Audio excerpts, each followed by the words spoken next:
Hello and welcome. This is the first video of Danielle Explores in Finland. I drove from Helsinki along the coast to Kemijärvi and then through the lakes region of East Finland back to Helsinki. I was blown about by the icy winds on the shores of the Gulf of Bothnia. I drove in the middle of birch, pine and fir tree forests, and I stood watching the sunset on icy lakes. It was an epic trip. Finland landscape inspired a storyteller in me, and I will publish a collection of short stories soon. But how can I describe Finland and how this land of endless forests and icy lakes shaped the people that inhabited it since prehistoric times? I think the best place to start is mythology. Myths are the way people keep record of their environment, the knowledge they have acquired, and through the actions of their heroes, myths draw a map of the evolution of a people's values. So, in this video, I will tell you about the adventures of Ilmatar, her sons Väinämöinen and Ilmarinen, and Louhi, the hostess of Pohjola, the mistress of Northland. They are some of the heroes and protagonists of the Kalevala. The Kalevala is a collection of runes or poems, songs of the Karelian people that became the national epic of Finland. The Kalevala is a living and breathing record of the history of a people and is also great fun to read. The Kalevala has about 50 rune poem songs. Here I will mention just a few that I think highlight how the ecology of Finland shaped the mysticism, the traditions and the values of the people. The Kalevala begins well at the beginning of everything. In the beginning there was Ether, the sky, the cosmos before creation. Ether has a daughter, Ilmatar. Ilmatar walks the infinite empty cosmos alone. One day she decides to descend to the primordial ocean. Ilmatar is caught in a storm, and the waves push her to and fro. The storm goes on for a long time, and when it finally passes, Ilmatar is pregnant, and she's too heavy to return to the sky. The Kalevala opens up with a virgin conception. Through Ilmatar, the two separate elements, air and water, find a way to connect, but perfect stillness is sterile. Creation begins when the storm destroys the old order, the perfect equilibrium of the elements, by bringing chaotic movement. Interestingly, a virgin conception appears one more time in the Kalevala, and it marks the arrival of Christianity and the beginning of a new era. Mariata, the Virgin Mother, gives birth to a child. The child challenges the old wisdom, and the people rejects the old ways, and the hero of the Kalevala is forced to leave. This time the destructive creative force takes the shape of words spoken by an innocent child, rather than a fierce sea storm, but the idea behind it is the same in my opinion. The equilibrium of the old order must be destroyed for a new era to begin. The idea that creation follows destruction would have been familiar to a people that had transitioned from hunter-gatherer economies to swidden, cut and burn cultivation. But a recurring idea is also that destructions must be tempered. The storm does not destroy Ilmatar. Later on, when our hero clears the forest for cultivation, he leaves a tree standing. But back to the beginning. Ilmatar has become the water mother. She swims the oceans sad and alone. She asks for help to Ukko, the supreme god, but Ukko is silent. One day Ilmatar spies a duck in the sky. She lifts her knee out of the water. There the duck makes her nest and lays her eggs. Ilmatar shakes and the eggs fall and crack open, and creation begins. From the eggs emerge the sun, the moon, the stars, the clouds and the land. But Ilmatar is still pregnant, and in her labor pains she shakes, and where her limbs hit the wood, islands, bays, lakes and deep caverns come into being. Finally, Ilmatar gives birth to the hero Väinämöinen. Väinämöinen swims to the shores of the Kalevala. The land is empty and lifeless. He asks for help, and Samsa Pellevoinen, the Halja or god of vegetation, comes to our hero's aid. Samsa scatters his seeds on the land, and forests begin to grow. One day Väinämöinen spies 3 and 4 maidens gathering grasses by the seashore, but suddenly there is a disturbance in the water, and the giant Ikkutorso, a creature of Hisi, the evil principle, the lord of mischief and mayhem, emerges from the sea. The giant spitefully tramples the grasses the maidens have so carefully gathered, and then set fire to them. The giant Ikkutorso takes Samsa Pellevoinen's 1 seed that has not sprouted. He places the oak tree seed in the ashes. A mighty oak grows from the seed. The oak is so big that it hides the sun and the moon. Väinämöinen cannot cut down the giant oak, and he turns to his mother Ilmatar for help. And the small man, no bigger than a finger, emerges from the sea. Väinämöinen has doubts that such a small creature can cut the mighty tree, but slowly the small man begins to unfold and grows into a mighty giant. The giant cuts down the oak. From the beginning, important knowledge to the swidden cultivation culture is mixed into the action. In swidden cultivation, the land is fertilized by burning vegetation. The song about the 4 maidens and the giant Ikkutorso are a reminder of this important first step before cultivation can begin. And when Väinämöinen finds some barley seeds, he is reminded that the seeds will not grow if the land has not been prepared.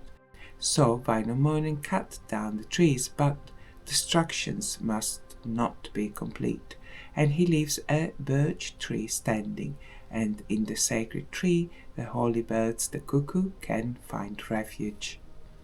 Then, as in the tale of the giant oak, he burns the wood and plants his seeds in the ashes, and barley begins to grow. The Kalevala is set in the culture of the swidden cultivators. The Karelian people began cereal cultivation around 500 BC. The Karelians occupied east of Finland, from more or less the Gulf of Finland to the White Sea. Parts of the Karelians' traditional lands are in Finland, parts are in Russia. The soil in the Karelians' lands is poor and the climate is harsh, so swidden cultivation persisted long after other cultivation methods supplanted it in the southwest region of Finland, the Hema region. The quality of the soil affects where the fields are. Some areas are not suitable. More fertile parcels may be a long distance from the village. In the Kalevala, the hero minstrel magician Väinämöinen looks for a suitable patch for his precious seeds. Karelians at regular intervals also abandoned their fields before they became unproductive. In this way, enough nutrients are left in the soil for the forest to take over and begin regeneration. But back to the Kalevala. Väinämöinen has a younger brother, Ilmarinen. He is the first blacksmith. The runes tell us that Ilmarinen convinces Iron to join his brother, the fire in the forge. Ilmarinen made Iron swear an oath never to hurt people, but evil Hisi sets out to make mischief. Ilmarinen is struggling to find a way to harden the iron, and he turns to the honeybee for help. But while Ilmarinen is distracted, Hisi sends the hornet to poison the hardening water. The honeybee is good, and the heroes of the Kalevala often turn to the hard-working bee for help. The hornet belongs to Hisi and makes mischief on behalf of its master. Ilmarinen believes that the good honeybee has dropped the missing ingredients in the water. He quenches the iron in the poisoned water. The iron hardens, but because of his doing, the iron takes on the poisons, and as a result, often breaks the oath not to harm people. The rune of the making of the iron describes the mythological origin of iron, but gives also practical advice, such as in which kind of terrain you are likely to find iron ore. And the description of Ilmarinen's work gives also practical advice on the temperatures needed to forge iron. Ilmarinen's helpers pump the bellows, then Ilmarinen himself makes huge bellows and fan the fire to a very high temperature. The fire is so hot that iron is scared it will eat him up. The rune also contains a sort of moral explanation for iron being made into blades and spears to kill people. Ilmarinen forged iron into blades and spears to be used for hunting and farming, and not to be used to attack and kill people. But because of his actions, iron breaks his oath, and even when iron is used according to Ilmarinen's intentions, he can still get hold of it and turn it against people. For example, Väinämöinen is using a hatchet to make his boat. Hisi gets hold of it and turns it against Väinämöinen. The hatchet slips through the hero's fingers, and Väinämöinen cuts his knee very badly. The rune then describes how to stop a wound from bleeding. It includes the incantation and invocation to Ukko, the supreme god, the making of a special ointment for healing the wound, and how to bandage it. The runes also gives insights into marriage customs. In the runes, Väinämöinen tries to find a wife twice. He wants to wed Aino. Aino's mother is in favor. Väinämöinen is the great minstrel magician. It is a good match. Aino doesn't want to marry the old hero. Aino's mother does not listen to her daughter. Desperate Aino goes swimming with the mermaids in the freezing cold ocean. The rune ends with a warning from the grieving mother to all mothers. Wedding arrangements that could strengthen relations among the communities and bring prosperity will end in disaster if the girl is not willing. The second time Väinämöinen tries to win a girl does not end up well either. Väinämöinen has his eye on the beautiful maiden of the rainbow, but while courting her he gets into trouble. Väinämöinen asks Louhi, the hostess of Pohjola, the mistress of Sariola, ancient toothless dame of Northland, for help. Louhi rescues Väinämöinen, but in exchange she wants the Sampo. Louhi also offers a daughter, the maiden of the rainbow, as a bride to the man that can forge the Sampo. Väinämöinen cannot forge it, but his brother can. So Väinämöinen promises that Ilmarinen, the blacksmith magician, will forge the Sampo for Louhi. Ilmarinen is not happy that his brother roped him into forging the Sampo to save his own skin, but he goes to Sariola and begins to work anyway. In the translation I've been using, the Sampo is described as a magic, multicolored lid that grinds flour, salt and honey. Ilmarinen forges the Sampo and asks for Louhi's daughter's hand in marriage, but the maiden of the rainbow refuses, so Ilmarinen goes back home empty-handed, this time. In later runes, the maiden of the rainbow agrees to marry Ilmarinen. The wedding runes describe how to get a wedding feast ready and how to make and store beer. The rune also describes the bride's family sorrow. The family mourns the loss of the maiden. The said farewell is followed by the celebrations welcoming the bride to her new home, where she is sort of reborn as the wife and mistress of the household. An interesting aspect is that Väinämöinen promises gold and silver to Louhi if she saves his life, but she refuses and asks for the Sampo. In an earlier rune, Joukahainen offers gold and silver to Väinämöinen in exchange for his life. Väinämöinen refuses, and Joukahainen is forced to promise his beautiful sister Aino to Väinämöinen. In both cases, the environment determines what has value. In the swidden cultivation culture, communities are small and often some distance away from each other. Finding a wife outside the group is beneficial. It creates links among the communities and also refreshes the genetic pool. The runes in the Kalevala map out the role of women in the swidden cultivation culture. Married women are the mistresses of the house, the tupa or fireplace. They manage the household, they cook, nurse, offer advice, teach their daughters, welcome guests, and arrange marriages. Unmarried women are just as busy. They weave, forage for flowers, herbs and berries, and help with the household chores, clean and get the sauna ready.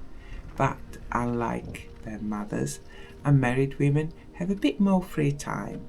They meet with friends and go dancing, where they can meet young men and possible suitors. The challenges of the Finnish land and climate determines that a marriage to a good woman and therefore a good household manager is more valuable than stores of gold and silver. In a similar way, Louhi is not interested in Väinämöinen's gold and silver. She wants the Sampo. The Sampo makes flour, salt and honey in abundance. A storeroom full of food in the middle of winter has a greater value than any amount of gold and silver. In the north, it is too cold to grow crops like wheat and barley. Louhi is the mistress of the Northland. Her people need wheat and barley. There is plenty of meat from hunting and herding, but people need salt to both preserve the meat and in their diet.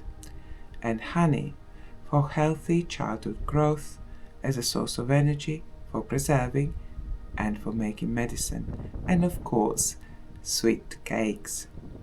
Again, the land and climate of Finland define what has value in the eyes of the people.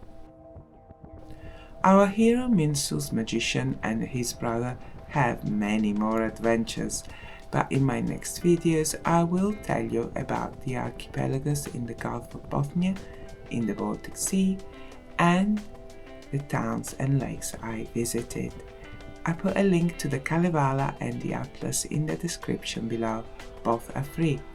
On this channel I publish in English, Italian and Bulgarian, but I have channels devoted to each language.